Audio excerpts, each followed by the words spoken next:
Hi folks, thank you for being interviewed by From Town to Town. Would you like to introduce yourselves? Yep, I'm Geoff Cooke, Nuneaton born and bred, and I still follow the borough today. Andy Pace, 56, been following the borough since 1967, still follow the borough today. Yeah. Yeah. Well, that's the important part, that we know who the team is. Yeah, the borough. Yeah. It will never change in our hearts. Yeah. Anyway, looking back over the years, what great memories do you have? I suppose there's just so many, really. Well, yes, I mean, obviously coming in, supporting the club in the late 60s was the huge crowds that you used to get in those days. And back in the late 60s, I used to go down to my nan and granddad's flat beforehand. Used to walk around with my granddad through the recreation ground up 5 Street and into Manor Court Road. And one of the early sights I can always remember is all the people pouring over the Cock and Bear Bridge to go into the ground, you know. And obviously people going down Manor Court Road and up Queen's Road. So I think there was a phrase that first kicked in around that time was all roads lead to Manor Park, and I think they did. Yeah. And do you remember the guy on the corner who used to open his front garden up to the cyclists? Yeah, that used to be full of cycles back then. I remember the 62-3 side is Les Green in goal, Roger Thompson right back, Mick Calder left back, Trevor Birch right half as it was then, centre half Eric Jones, left half was Malcolm Allen. And we signed a player called Norman Rowe from Rugby Town. We had inside right was Brian Rhodes, whose father-in-law was the something to do with Hinkle, I think, the chairman. Obviously Ken Satchwell, our record signing, Brian Hart, and A.R. Jones for the left winger. That was the six.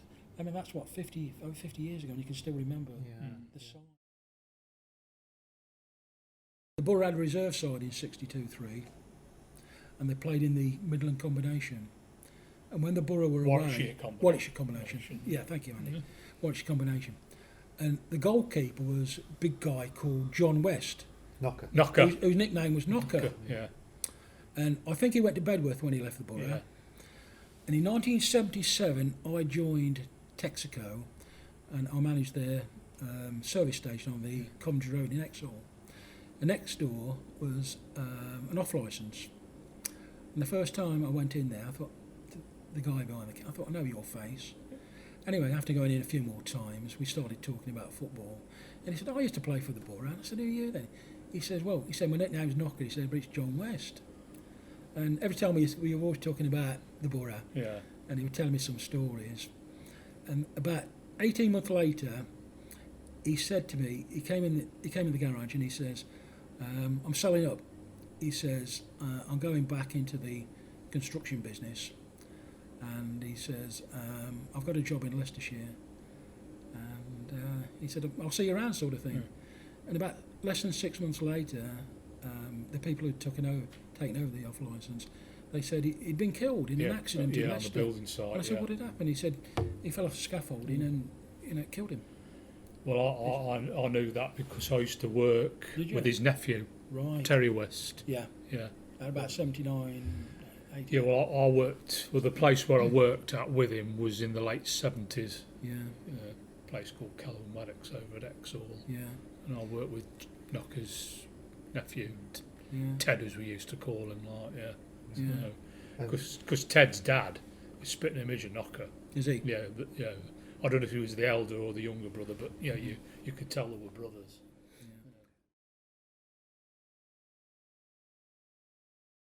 Going back to that first floodlit game, of course, you had a youngish Richie Norman playing for Leicester that night. Oh yeah. Right. Left back, wasn't he? Yeah. Yeah, because Richie got 2 FA Cup medals, did he? 61 and 63. Yes, both losing medals, though, weren't they? Yeah. Lost to Tottenham and Man United in the 63. And then he played for the Borough in April '69 in that floodlit friendly against Derby County. Yeah. when Dudley Kernick got all them guest players in to play for the Borough that night. Yeah. Yeah. I've actually got his league debut at Newcastle United versus Leicester, about 59. Mm. Because he is a Geordie.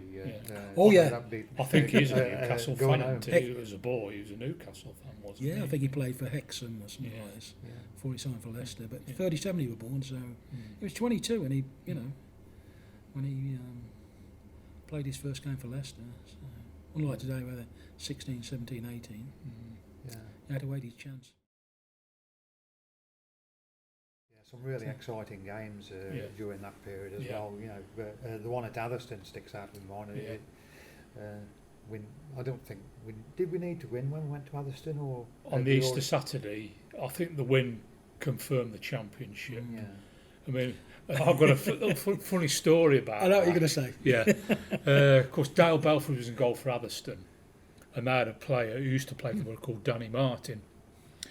And during this match, Danny Martin come and stood with the Borough fans, and he was cheering when the goals went in, and he was really giving Dale some stick as well. And I thought, you've got an Atherstone United player here supporting the Borough.